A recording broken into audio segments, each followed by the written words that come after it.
A teenaged boy and girl are sitting on surfboards, gently bobbing up and down in the calm ocean water. This surfing trip didn't turn out nearly as exciting as they had hoped it would. So with no waves in sight and the pair growing bored, they decide to head back to shore. Just as they're about to start paddling back, though, the girl gives one last look and spots the water swelling in the distance. She calls out for her friend to stop. It's just what they've been waiting for. Waves are coming in, and big ones too. They can see that they're going to break at the perfect time. Maybe this trip will turn out to be a good one after all. The boy tells the girl that she can have the first one, and she starts paddling to catch it. She pops up on her board just as the wave breaks, riding it expertly towards the shore, as the boy does the same on his own behind her. They have a great time, riding wave after wave, each one coming in bigger and stronger than the last. The girl starts to worry, though, that they might be getting too big and fast. As the girl finishes surfing another perfect wave, she looks back at the boy just in time to see him wipe out on an especially tall one. He and his board are pulled beneath the water, and both disappear under the breaking wave. She hops off her own board and stands in the waist-deep water, watching for her friend to emerge. But he doesn't. She scans the horizon and calls out for him, but there's no sign of her friend. She's getting worried. He should have surfaced by now. She doesn't see any sign of him or his board. What's going on? Boo! The girl jumps with fright and turns around. The boy is standing behind her. But how did he get there? He tells her that the last wave was a crazy one that must have pulled him and his board under the water towards her. He's never experienced anything quite like it, but he's fine now. There's nothing to worry about. The girl, still trying to catch her breath from the fright, gives him a playful punch on the arm and recommends that they call it a day. The waves are getting stronger, and if he was pulled under once, then who knows what would happen if one of them wiped out on an even bigger one. Besides, the boy looks like he might have hurt himself, and the girl points at a small cut on his arm that's starting to bleed. The boy tells her that it's only a scratch, and insists on catching one more wave before they head home. He doesn't want to miss this opportunity to ride these great waves when they have the whole ocean to themselves. He tells her that she can head back if she wants, but he's going out one more time. The boy starts to paddle back out, and the girl reluctantly follows him. As they wait to catch a wave, she tells him that this time he can go first. She's not going to let him scare her again. The boy promises no more surprises and goes to catch another wave. The waves are coming faster now, and she's able to get on one right behind him.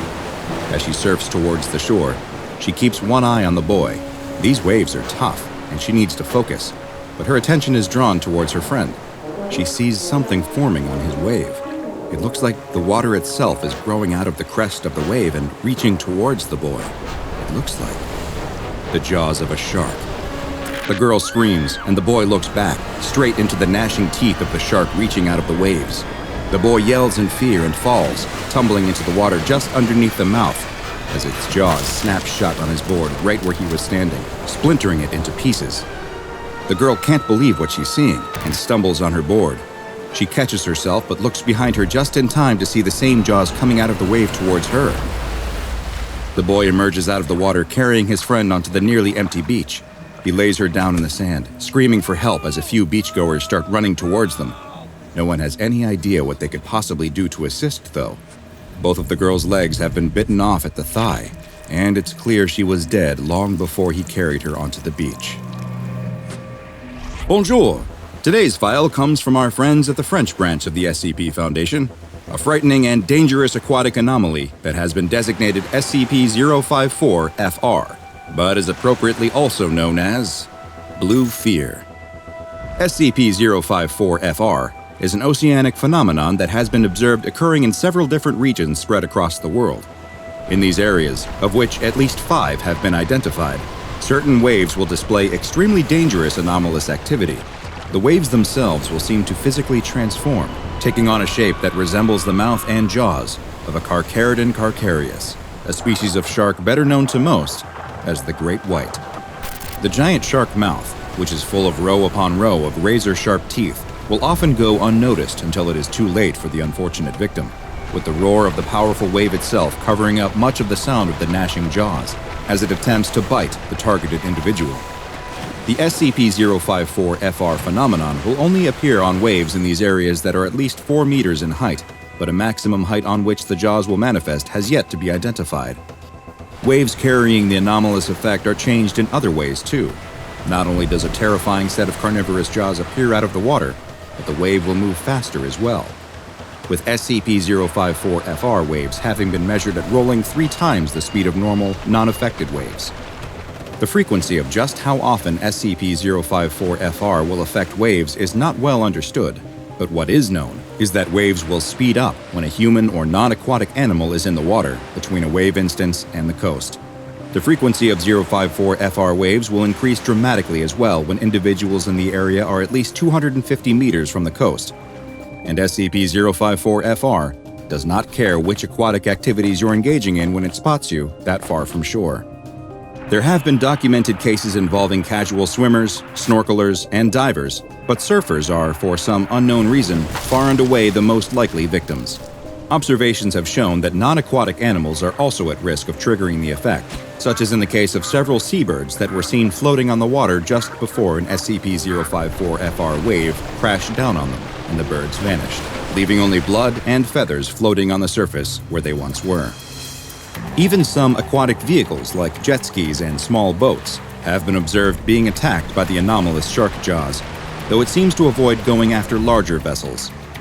If more than one person is present in the area that SCP-054 FR is manifesting, though, then additional instances of the jaws are able to form, either on the same wave or on multiple different ones in the area.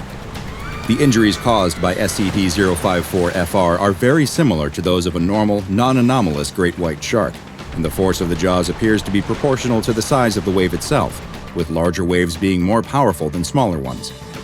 Victims of 054 FR attacks have had entire limbs ripped off, others were torn completely in half, while some simply disappeared beneath the wave as it crashed down on top of them and the jaws snapped shut. The only way to avoid being bitten or swallowed whole is to dive down under the wave before it impacts, but the opportunity to do so is quite rare given the wave's ability to sneak up on its victims, and the injuries that are nearly always sustained from an appearance of SCP-054 FR are fatal in 68% of recorded cases. The SCP Foundation first became aware of SCP-054 FR following multiple reports of shark attacks caused by great whites emerging out of the waves to attack humans before vanishing back into the water, and the Foundation soon began a series of experiments to try and better understand the anomaly.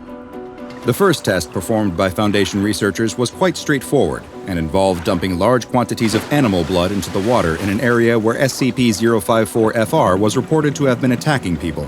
Just like with a normal shark, the blood seemed to act as a trigger for the anomaly, causing it to manifest in less than 2 minutes, and the researchers watched as the shark jaws tried to bite at the blood as the wave rolled over it. The test was repeated, but this time human blood was used instead. This also caused instances of SCP-054 FR to appear on the waves, though now they manifested much faster, often showing up less than 1 minute after the blood was dumped into the water. It seems that SCP-054 FR has a strong preference for humans, or at least their blood, and only a small amount is all that is needed to cause the shark jaws to quickly appear. Tests involving D-Class personnel have shown that wounded individuals are 4 times as likely to trigger a manifestation as an uninjured individual, but that there are also ways to limit how often the carnivorous waves will appear.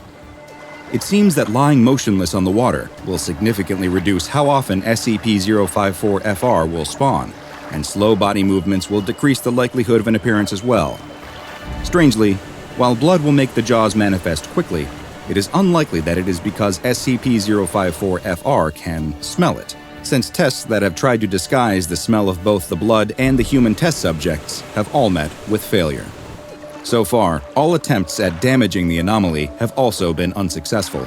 Bullets fired at the shark jaws pass harmlessly through it, disappearing into the wave as if they were shooting at perfectly normal water. Given its nature, it seems unlikely that the Foundation will find a way to capture and contain SCP-054 FR, so for the time being, all containment efforts have been directed towards keeping humans away from it. A 1-kilometer exclusion zone has been established around the 5 geographic areas where manifestations have been reported, and civilians are completely forbidden to access the areas under the guise of there being ongoing research into marine mammal life that would be disrupted by the presence of any humans. Secrecy is of the utmost importance when it comes to SCP-054 FR in order to keep the curious away for their own safety, so any photographic evidence of the anomaly is confiscated and destroyed, and witnesses of an SCP-054 FR attack are given amnestics in order to remove the memory of any anomalous shark attacks from their minds. The Foundation also engages in an extensive misinformation campaign to debunk any evidence of the anomaly, spreading the idea that any reports of a shark mouth forming on waves are simply hoaxes or misunderstanding of wave dynamics, while attacks are blamed on normal, non-anomalous great white sharks. It is unknown if the 5 areas the Foundation has contained make up the entirety of the locations where SCP-054 FR can manifest, but Foundation agents continue to monitor reports of shark attacks around the world, and hopefully, they will find that they were the result of the regular oceanic superpredator, and not the kind that can manifest behind you when you least expect it. Now go and watch another entry from the files of DrBob, like SCP-2846, the Squid and the Sailor, for another anomaly that will make you never want to go into the ocean again. And make sure you subscribe and turn on notifications so you don't miss a single anomaly as we delve further and further into the SCP Foundation's classified archives.